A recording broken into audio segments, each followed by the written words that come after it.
Assalamualaikum warahmatullahi wabarakatuh.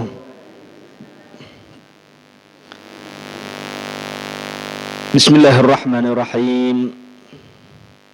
Alhamdulillahirabbil alamin wa bihi nasta'in ala umuri dunya waddin. Wa sallallahu wa sallam ala sayyidina Muhammadin khatamin nabiyyin wa ala alihi wa sahbihi ajma'in. Wala haula wala quwwata illa billahil aliyyil azim. Subhanaka la ilma lana illa ma 'allamtana innaka antal alimul hakim. Rabbi shrah li sadri wa yassir li amri wahlul 'uqdatam min lisani yafqahu qawli. Amin. Nabi sallallahu alaihi wasallam bersabda, la tajlisu inda kulli alimin illa alimin yad'ukum min khamsin ila khamsin. Nabi bersabda, jangan sekali-kali kalian duduk menghadiri majelis ilmunya orang alim kecuali orang alim yang mengajak kamu keluar dari 5 perkara menuju 5 perkara. Ini warning dari Nabi Muhammad SAW. Tidak semua orang alim bisa jadi panutan. Tidak semua majelis harus kita hadiri, tidak. Tapi alim yang sesuai dengan kriteria Nabi Muhammad SAW. Majelis ilmu yang sesuai dengan 5 kriteria dari Nabi Muhammad SAW, maka hadiri majelisnya. 5 perkara ini disebutkan oleh Imam Ghazali dalam kitab Ihya. Kalau jenengan sudah mendapatkan ulama yang sesuai dengan kriteria Nabi Muhammad SAW, maka pegang, jadikan panutan. Kenapa? Karena orang itu benar-benar alim, nafi'un ilmu, ilmunya manfaat, wasilun musil. Kalau orang yang seperti kriteria Nabi Muhammad, berarti orang tersebut alim, ilmunya manfaat, dia sudah sampai kepada Allah, dan Anda kalau ngikut dia bakal disampaikan kepada Allah Subhanahu wa ta'ala. Jadi tidak semua majelis ilmu kita harus hadir, tidak semua orang alim itu dikatakan warasatul anbiya, bukan. Tapi yang sesuai dengan kriteria Nabi Muhammad SAW. Ada 5 kriteria. Apa aja? Yang pertama, minasyak ilal yakin. Cari majelis ilmu, cari orang alim yang mengeluarkan Anda daripada keraguan menuju kepada keyakinan yang mantap. Kalau kita membahas keyakinan, maka ini berkaitan dengan keimanan, dengan iman. Iman itu berkaitan dengan akidah. Satu-satunya akidah yang sesuai dengan ajaran Nabi Muhammad SAW yaitu akidah ahlu sunnah wal jamaah. Artinya, silahkan mencari majelis ilmu, silahkan cari ustadz yang berakidah ahlu sunnah wal jamaah, yang mengeluarkan Anda daripada keraguan menuju keimanan yang mantap. Cari ini, Pak. Kita yakin, kita mantap, ngalap berkah itu ada, dan itu ajaran Nabi Muhammad. Ada satu ustadz mengatakan kalau minta itu tidak boleh ke kuburan, minta itu langsung kepada Allah. Jangan hadiri majelisnya sudah. Ini berarti tidak sesuai dengan kriteria Nabi Muhammad. Kita yakin para habaib adalah turunan Nabi Muhammad. Ada orang yang mengatakan Nabi Muhammad itu tidak punya keturunan. Nabi Muhammad itu anak lakinya meninggal semua. Keturunan itu harus dari laki. Nabi Muhammad tidak ada. Para habaib itu dari Hababah Fatimahuz Zahra. Berarti mereka bukan keturunan Nabi Muhammad. Loh, mulai sudah membuat keraguan, membuat kerancuan. Kalau ada orang yang seperti ini, sudah tidak bisa dibuat pegangan, tidak bisa dihadiri majelis ilmunya. Kenapa? Tidak bisa mengeluarkan Anda daripada keraguan menuju keyakinan yang mantap. Al-Quran nih Pak, kan kita yakin ya, adalah kitab suci yang paling perfect, kan begitu ya? Yang menciptakan kehidupan adalah Allah Subhanahu wa Ta'ala. Tentunya Allah Maha tahu dengan aturan main di dalam kehidupan dunia, kan begitu? Yaitu aturan Allah ketika diterapkan di dalam kehidupan kita, maka akan terjadi kehidupan yang sangat nikmat.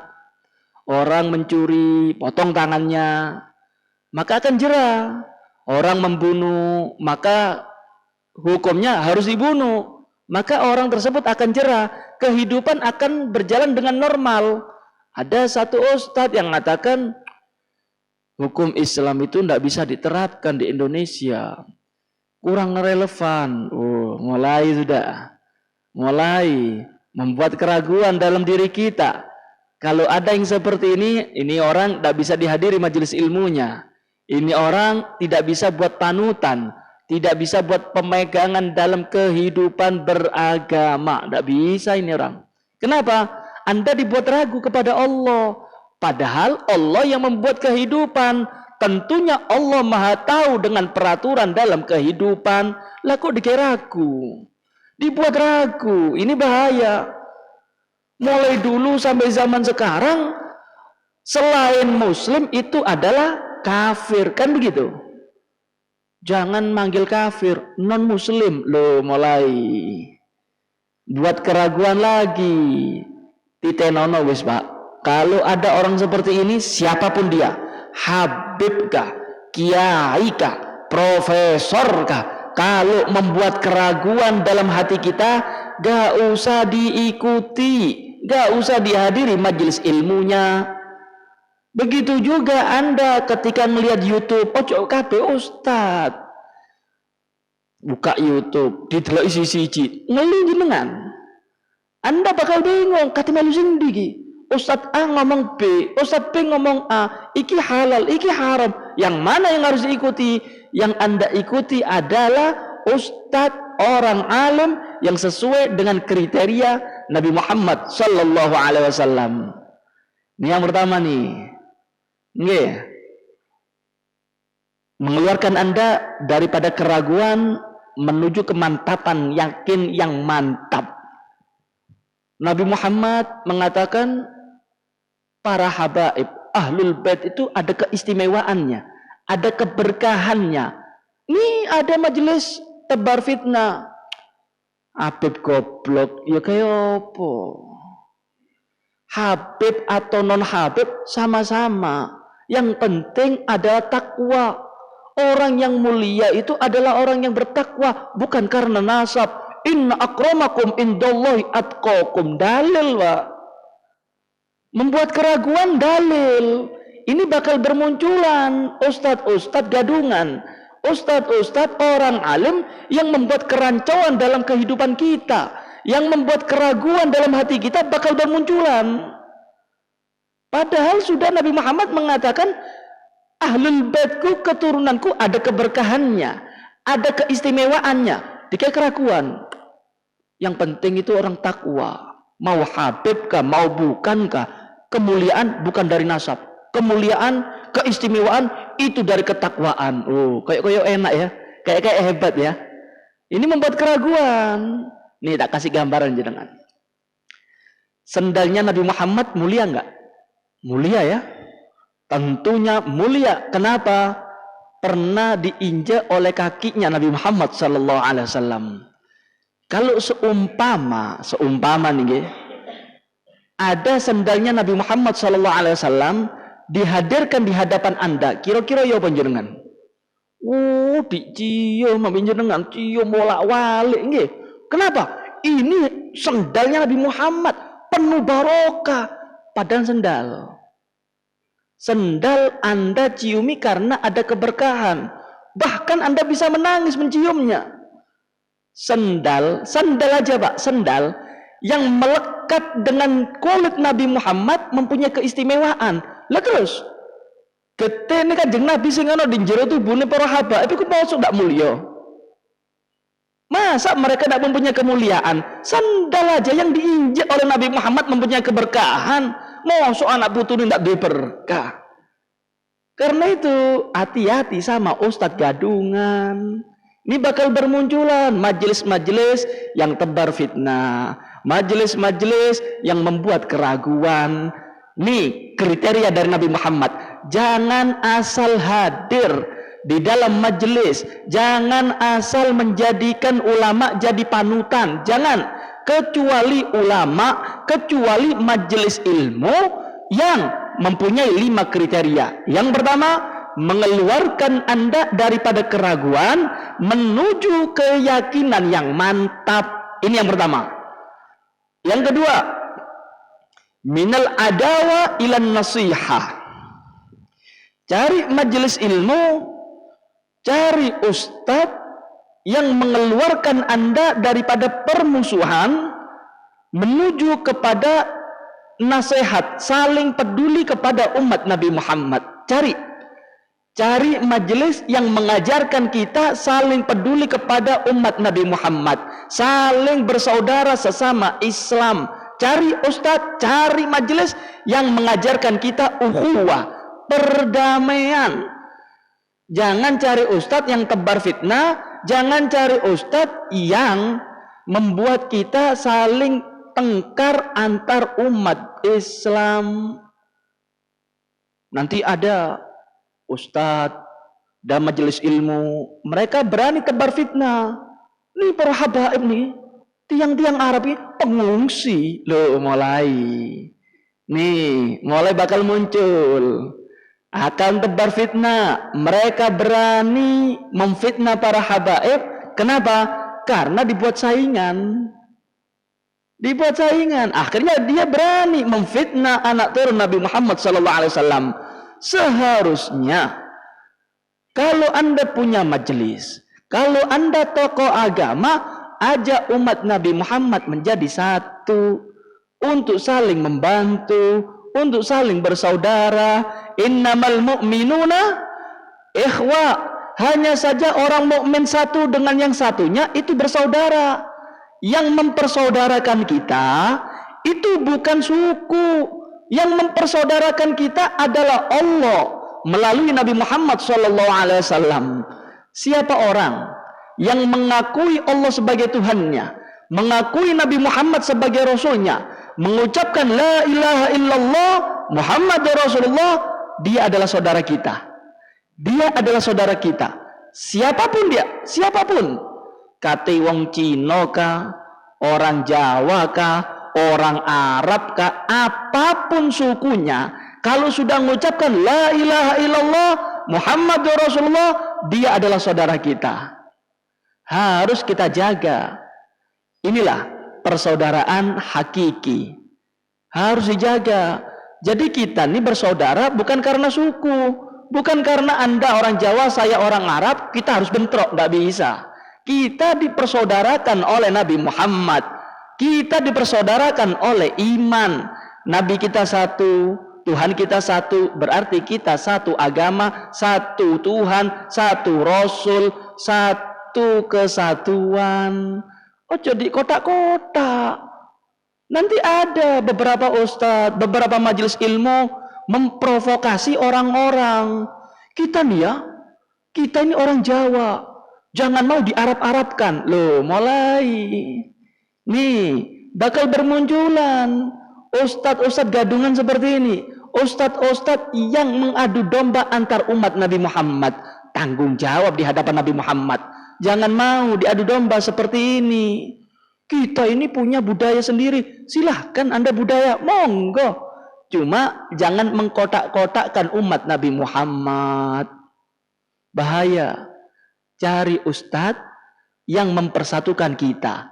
Cari ustadz yang mengajarkan kita peduli dengan umat Nabi Muhammad. Jangan asal-asalan. Niki beb, niki yang saya niki beb. Loh, saya menurut jenengan apa saya menurut Nabi Muhammad? Kan begitu. Jangan karena satu organisasi Anda puji-puji. Beda organisasi Anda caci maki. Padahal orang ini sesuai dengan kriteria Nabi Muhammad. Cuma gara-gara beda bendera, beda organisasi, Anda berani caci maki. Ini bahaya. Karena itu, Pak, Bu, kalau Anda ingin menjadikan orang itu panutan, ya ngiblatan Nabi Muhammad. Gimana Nabi Muhammad bersabda?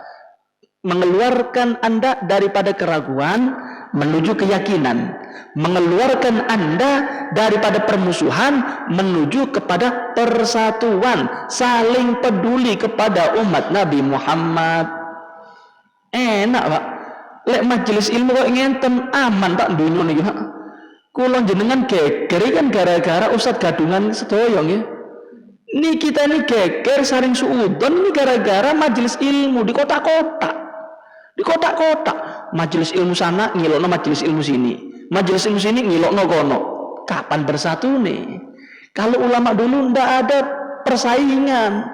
Di sini ada majelis, di sana buka majelis, diperintahkan murid-muridnya hadir ke sana ya.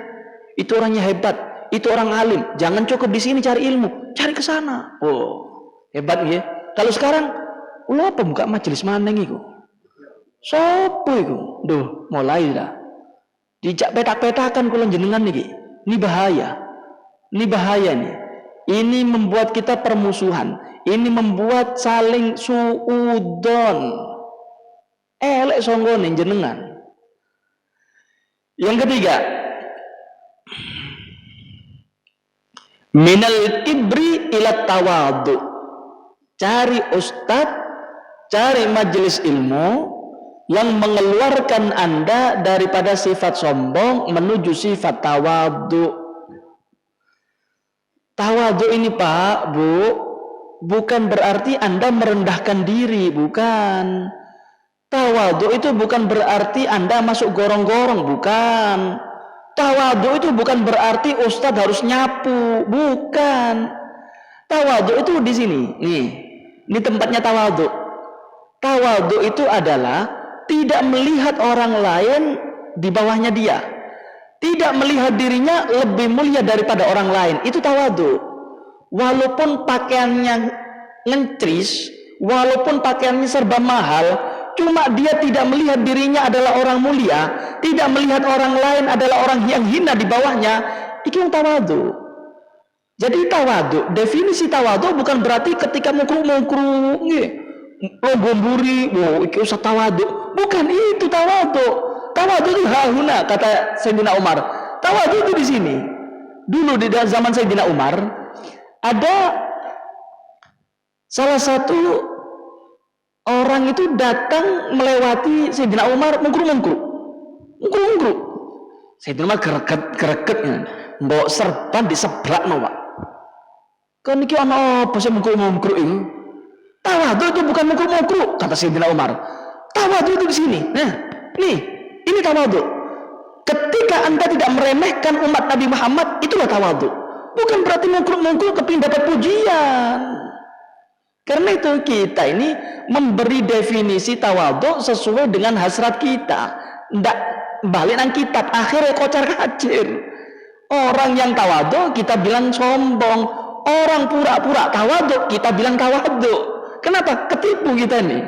Tidak sesuai dengan kitab. Paham ya?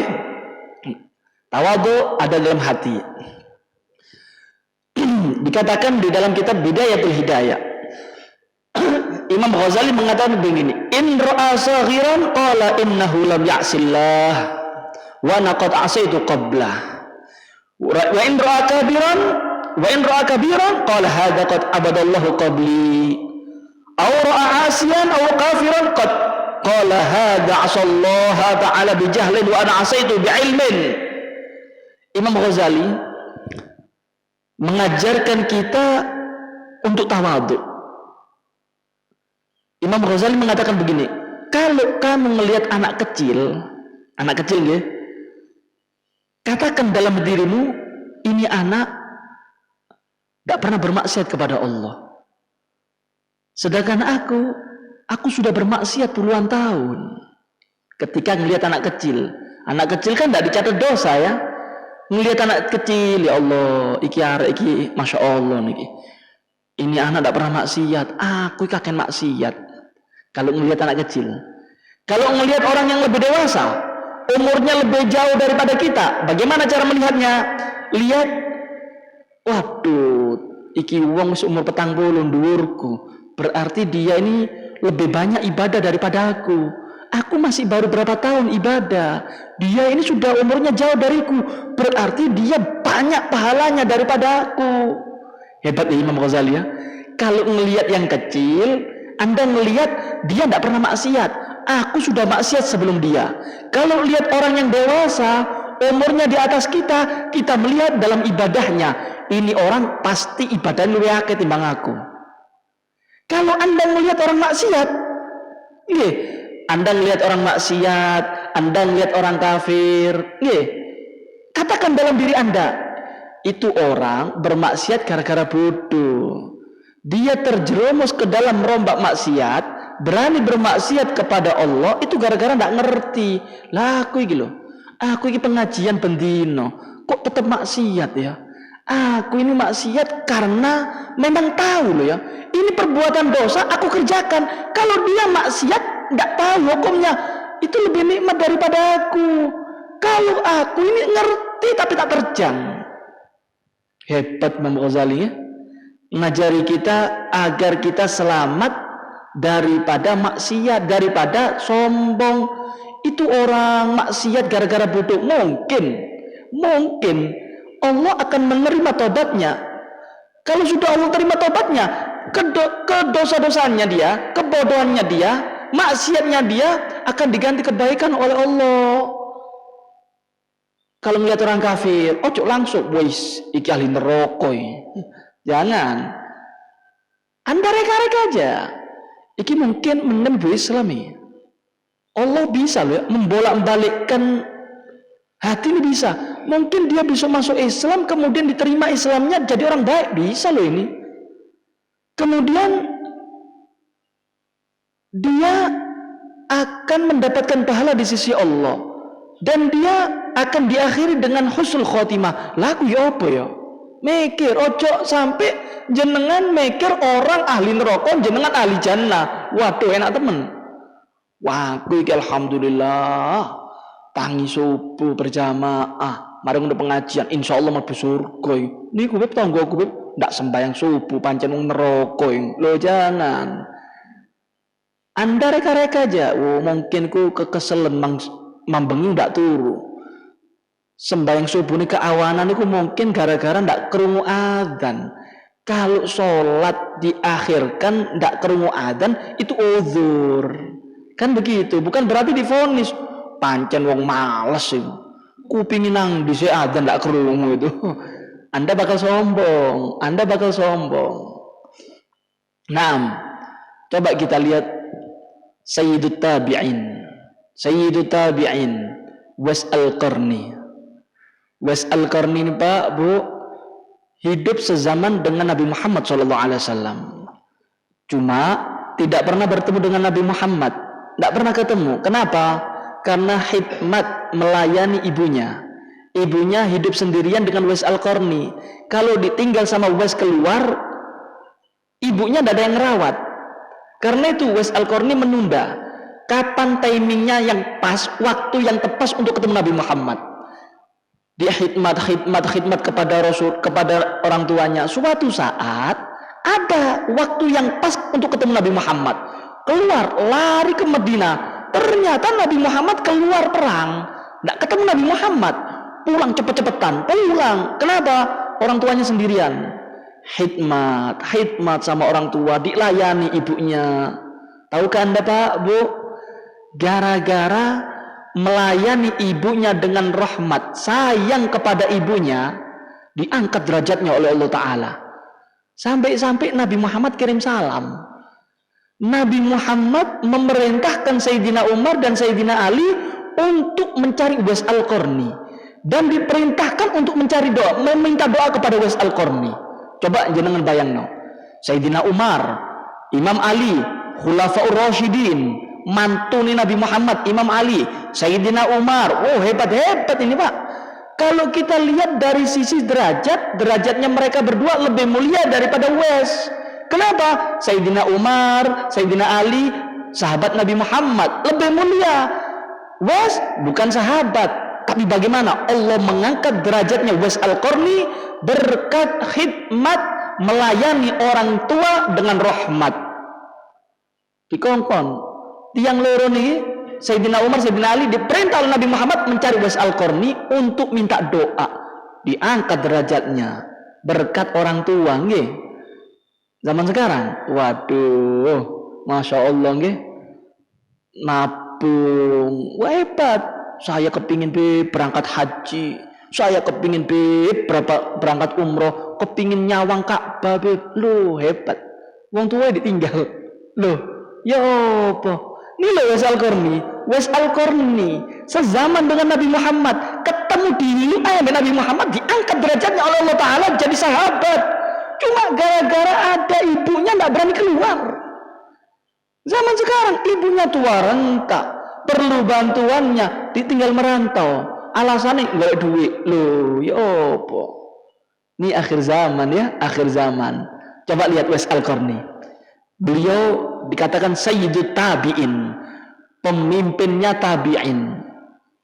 Hidupnya bagaimana? Di bawah standar, di bawah kemiskinan. Melarat, Pak. Melarat.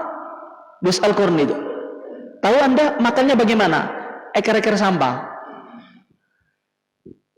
Ngelihat nyari sampah di eker-eker, mungkin ada makanan yang tersisa daripada orang dibuang, dimakan sama dia. Uwais Al-Qarni. Pemimpin loh ini, Pak. Ini orang hebat ini. Suatu saat ketika eker-eker sampah, ada seekor anjing datang menghampiri Uwais Al-Qarni, melu mangan di sampah. Apakah mereka marah? Apakah Uwais Al-Qarni marah? Enggak. Kul mimma yalik, wahai anjing, bagi-bagi ya. Bagi-bagi. Saya pinggir sini, jenengan pinggir sana ya. Kita sama-sama cari rezekinya Allah. Wahai anjing, kamu memang di dunia adalah hewan yang najis. Tapi belum tentu aku lebih mulia daripada kamu. Kemuliaan nanti di akhirat. Ketika aku sukses meniti jembatan Sirat dan aku masuk surga, maka aku lebih mulia daripada kamu. Tapi kalau aku nanti di akhirat terpeleset daripada Sirat, masuk ke jurang neraka, maka kamu lebih mulia daripadaku. Kamu di akhirat menjadi debu. Kalau aku masuk neraka, aku diadab oleh Allah Ta'ala. Hebat ya, hebat. Anjing loh Pak, nih Pak. Ini hewan. Dia merasa tidak lebih mulia daripada anjing. Lo kalau jenengan, waduh, tas tuku mobil, kredit maneng, sombongi setengah mati Pak. Ndak nyopo tonggo, nggih. Mobilnya dicekel, dikeplak karek cilik, ya Allah, sombong. Baru diangkat derajatnya. Antuk mobil anyar, sombong. Uwais Al-Qarni diangkat derajatnya oleh Allah Ta'ala menjadi Sayyidut Tabi'in. Nang anjingnya ndak ngakoni dia luwih mulya. Apalagi kepada manusia. Ndak ada. Al-Habib Abu Bakar Al-Idrus Al-Adni. Nggih. Al-Habib Abu Bakar bin Abdullah Al-Idrus. Datuknya marga Al-Idrus. Beliau diperintahkan oleh ayahnya, wahai Abu Bakar, keluar cari orang yang lebih hina daripada kamu. Cari orang yang lebih hina daripada kamu. Keluar Pak. Abu Bakar masih kecil, umur-umur ya mungkin 8 tahunan lah. Keluar. Melihat orang dewasa, dia mikir, iki koyo luwih akeh dosane. Karena dia lebih dewasa daripada aku. Mungkin dia itu banyak dosanya. Akhirnya dia mikir, wah enggak. Dia itu ibadahnya kepada Allah, ya puluhan tahun, aku sik ulang tahun. Berarti dhek iki luwih gede pahalai, lebih besar pahalanya. Berarti aku sik hina ini. Aku hina. Jalan lagi. Jalan ngelihat anjing. Wah, ini hewan mughalladha ini. Ini hewan najis. Aku lebih mulia. Ketika mau pulang, mau laporan ke ayahnya, ndak. Bukan anjing yang lebih hina. Aku yang hina ini. Kalau aku masuk surga, berarti aku mulia. Tapi aku kalau masuk neraka, anjing lebih mulia daripada aku. Akhirnya pulang, laporan kepada ayahnya, Abdullah al-Idrus. Gimana? Sudah dapat orang yang hina, makhluk yang hina daripada engkau, wahai anak? Nangis Abu Bakar ini, wahai ayah, ternyata di dunia ini tidak ada makhluk yang lebih hina daripada anakmu. Anakmu yang lebih hina, wahai ayah. Akulah manusia yang hina di atas dunia. Diangkat derajatnya, Pak. Jadi waliullah. Ndak ono ceritane wali sombong nggih. Diangkat derajatnya oleh Allah Taala. Kalau orang tawadhu itu, nggih, orang tawadhu itu kayak bintang, kan nujum kata para ulama. Bintang itu tempatnya di atas. Tempatnya di atas. Tapi ketika Anda ngelihat bintang malam hari di air, koyo-koyo dening sore kula jenengan ya. Seakan-akan itu bintang di bawah kita, padahal tempatnya di atas. Inilah bentuk gambaran daripada orang tawadhu. Orang tawadhu itu bukan hina, diangkat derajatnya oleh Allah Ta'ala, walaupun seakan-akan Anda ini di bawahnya manusia lainnya. Cuma derajat Anda hakikatnya di atas, diangkat oleh Allah Ta'ala. Kalau tiang-tiang melihat jenengan ki wong bodoh, kayak gitu. Paham gak? Ini gambaran orang tawadhu. Kalau orang sombong itu digambarkan asap. Tahu asap jenengan? Asap itu tempatnya di bawah, ini berdaya mendur. Lek mlebu nang irung sesek, Pak. Kalau orang menghirup asap, ndak enak. Begitu juga kalau Anda ketemu orang sombong, sesek, Pak. Omongannya dhuwur terus. Aku niki tak sombong nggih. Tabunganku wis miliaran. Aku iki dadi wong sugih iki gara-gara kerja keras. Pencerita aku, saya. Wong sing ngrungokno brebegen, Pak. Orang yang kumpul sesek. Itulah gambaran orang sombong. Ndak nyenengno blas. Kalau kumpul sama orang tawadhu nikmat, kita akan dilayani oleh mereka. Tawadhu. Idza manilta fin nasi rif'atan. Tawadhu'lah ketika kamu mendapatkan kedudukan di tengah-tengah manusia. Ojo sombong. Ini yang selanjutnya. Minal kibri ila tawadhu. Cari ustaz, cari majelis ilmu yang mengeluarkan Anda daripada sifat sombong menuju sifat tawadhu. Kole ono. Bukan berarti manas-manasi. Jenengan iki wong sae lho ya. Jenengan iki wong apik, wong pinter. Jenengan iki seharusnya dadi wali kota. Nyalono jenengan. Jenengan iki pantes, kompeten. Lho kok dipanas-panasi. Seharusnya ndak. Wis, mari. Ojo golek dunya jenengan. Cukup wis. Jenengan iki dadi wong apik, sugih manfaatno gawe sedekah. Ndak usah nyalon-nyalonan wis. Ini ustaz hebat ini.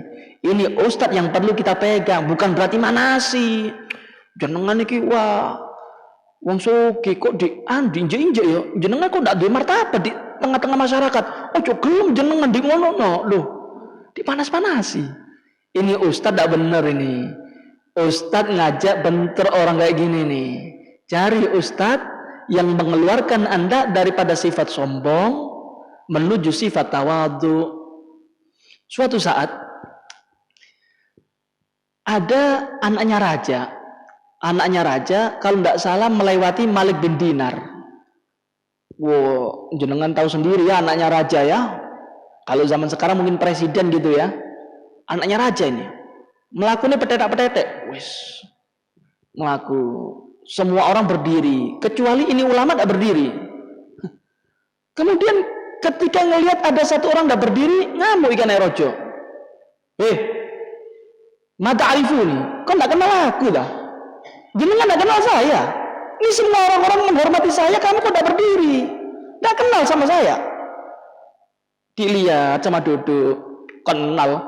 Sak teman-teman kenal aku nang jenengan, kenal nemen nang jenengan. Siapa aku? Jenengan iki asline teko mani, akhirnya dadi bangke, nang dinding kok sepiteng. Bingung. Maksudnya, loh, jenengan ini dulunya jadi apa? Dari apa Anda? Diciptakan dari apa? Mosok anaknya rojo ambek tukang becak beda. Bibitnya sama, podo-podo mani ini. Menjijikkan. Mani kalau kena sarung kita lepas, Pak. Itu aslinya kita. Lah terus hati sombong apa jenengan?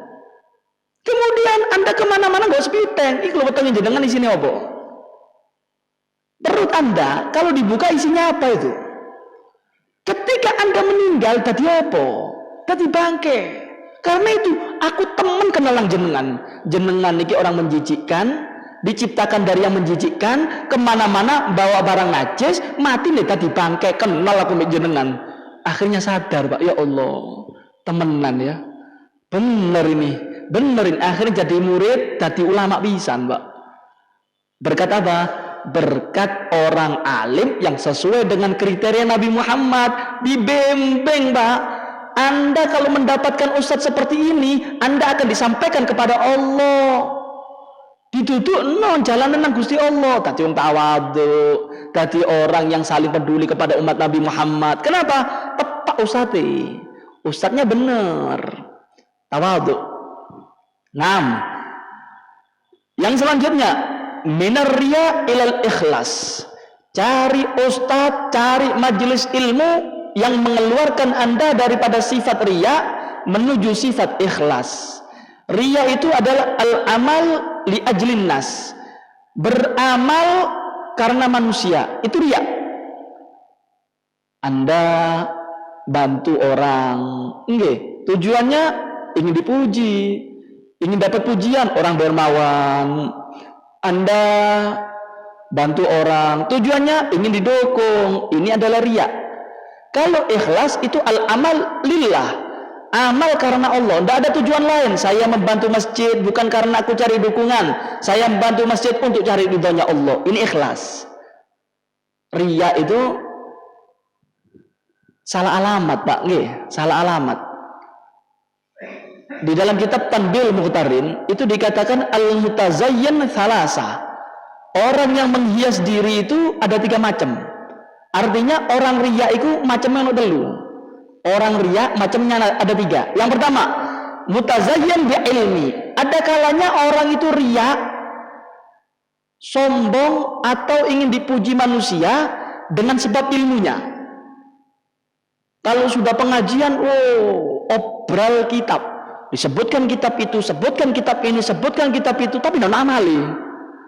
Ini kata ulama, ini adalah orang riya dengan ilmunya. Kenapa? Orang akan terperangah. Hebat ya, disebut kitab ini. Orang-orang, alim wong iki. Kan gitu. Mutazayyin bi ilmi. Orang yang menghias dirinya dengan ilmu, riya ambil ilmu. Demonstrasi kitab, tapi amal tidak ono. Kalau sudah bahsul masail, hebat. Walak-walik kitab nih, Pak. Niku keputusan bahsul masail itu gara-gara aku. Aku sing golekno referensi ini. Mutazayyin bi ilmi. Ada lagi mutazayyin bi amali. Orang riya dengan amalnya. Ketika sholat sendiri cepat. Sholat berjamaah jadi imam, dienak-enak no. Ini mutazayyin bi amali. Orang yang riya dengan amalnya. Ada cerita, Pak, di Pasuruan itu ada namanya Al-Habib Ahmad bin Hadi Al-Hamid. Beliau ini ulama besar. Muridnya Al-Habib Abdullah bin Umar Asy-Syatiri. Suatu saat waktu Idul Fitri ya, ada satu ulama jadi khotib. Ketika salam, enak, Pak. Assalamualaikum warahmatullahi wabarakatuh. Kan gitu kan, lek khutbah nggih. Setelah sholat Idul Fitri, ulama yang khutbah tadi, yang jadi khotib, silaturahmi ke Habib Ahmad. Salamnya beda. Assalamualaikum. Dijawab Habib Ahmad. Loh, endi lagune? Paham? kok beda salamnya? Salamnya kok beda? Langsung ya Allah, bener Habib ini. Bener. Jadi ulama dulu itu ketika ditegur, itu adalah tanda cinta. Kalau ulama zaman sekarang, ketika ditegur, perasaan, iki hasut sampai aku ini. Iki benci sampai aku. Kalau dulu enggak, ketika ditegur, seneng ya Allah, makasih Bib, makasih. Ulama akhirat ya, ndak ono rasane dendam, rasa caci maki, rasa benci, ndak ada. Ini ulama akhirat. Ditegur, lo kok beda salami? Salam khutbah, mbak salam kati silaturahmi kok beda? Iya, ini mutazayyin bi amal, orang yang riya dengan amalnya. Ada lagi al mutazayyin bi tarki tazayyun, orang riya dengan cara meninggalkan hiasannya.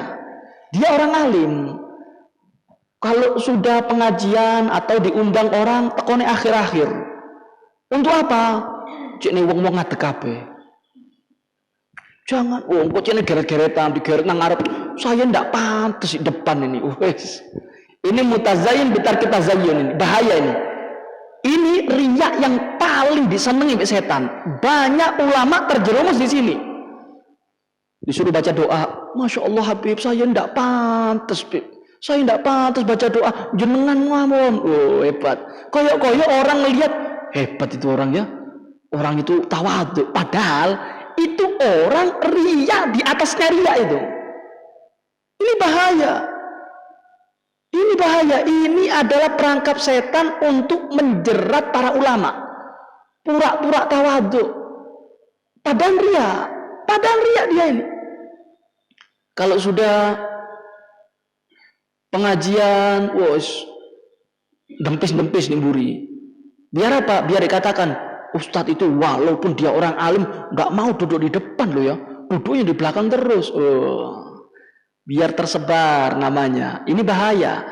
Kalau Anda memang orang kompeten, memang tokoh masyarakat, silakan. Walaupun Anda datang terlambat, silakan duduk di tempatnya di depan. Itu pantas. Bukan berarti cene geret-geretan.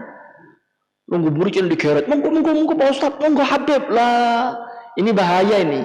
Ini perangkap setan di sini. Ini orang kalau tidak kuat Pak, goyang iman ya Pak. Goyang. Akhirnya orang-orang kan akan terfokus kepada dia. Siapa yang digeret-geret ini? Ini berarti orang hebat ini kan gitu. Mutazayyin bitar kita zayyun.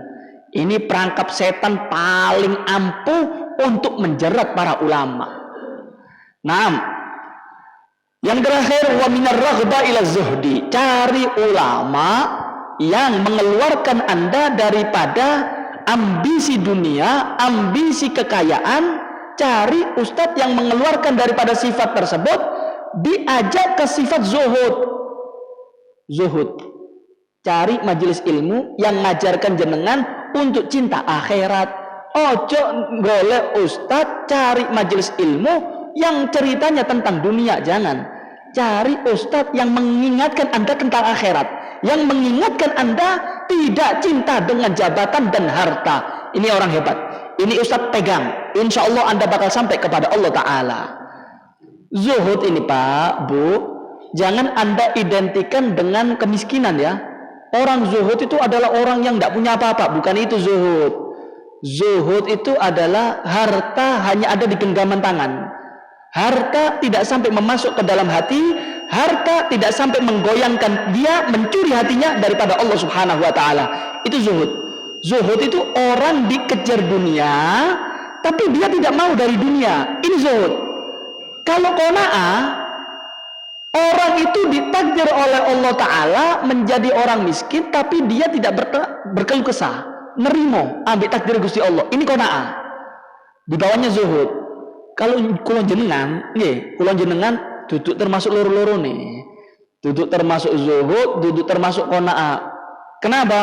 Karena kita masih cinta dunia dan dunianya tidak mau dengan kita. Ya, kita kan kepingin tuku mobil, kepingin bangun omah, tapi dunia tidak teko-teko. Itu kita. Tidak termasuk zuhud, tidak termasuk qanaah. Zuhud itu adalah harta hanya ada di genggaman tangan, tidak sampai nyuri hati daripada konsentrasi dengan Allah Ta'ala. Saya kasih cerita sebagai penutup. Husain bin Syekh Abu Bakar bin Salim. Husain bin Syekh Abu Bakar bin Salim, ulama besar, wali gede, Pak. Cuma hartanya banyak. Wong sugih. Iki surga dunia, surga akhirat niki. Wis dadi wali, duit miliaran. Hebat ya. Suatu saat ketika pengajian, ada salah satu orang yang hadir majelisnya ngerasani jero ati. Lah iya. Habib iki jarene wali. Lah kok hartanya banyak ya? Lah kok dunyane kathah nggih? Akhirnya didelok ambek Habib iki dikasaf. Jenengan, Anda lihat nih sekarang, harta saya banyak, harta saya melimpah. Kalau seandainya Allah Ta'ala mengambil hartaku seluruhnya dalam satu waktu, aku dadi miliarder, moro dadi wong paling marah di dunia, aku tetap ibadah di Gusti Allah. Rambutku, satu rambut pun tidak akan bergetar daripada aku. Tidak kaget. Aku miliaran, kemudian dianjlok nabi Gusti Allah dadi wong melarat, rambutku tidak gemeter, tidak kaget. Tetap aku lempeng ibadah nabi Gusti Allah. Ini zuhud, Pak, zuhud. Kenapa? Harta tidak mempengaruhi ibadah. Kate soge ibadah, melarat tetap ibadah. Kalau kita kan enggak, nggih. Ketika melarat baru kenceng pikiran, sholawatan. Wis oke, diskotikan. Loh, berubah sudah. Berubah. Karena itu zuhud itu adalah orang yang dikejar dunia, cuma dia tidak mau dengan dunia. Dia keperluannya 100.000 setiap hari. Kok bendino antuk duit 1 juta? Ditokno duit ini. Diambil 100.000, 900.000-nya disedekahkan. Ini zuhud. Zuhud. Wong dikejar-kejar dunia tapi ndak arep dunia. Lek kula jenengan ngejar-ngejar dunia ndak arep ambek kula jenengan. Ndak termasuk loro-loro nggih. Karena itu Pak, Bu, mudah-mudahan kita semua ditakdir oleh Allah Subhanahu wa taala bisa bertemu dengan ustadz, orang alim yang bisa membimbing kita ke jalan yang diridhai oleh Allah Subhanahu wa taala. Amin ya rabbal alamin. Wa hada minni. Wassalamualaikum warahmatullahi wabarakatuh.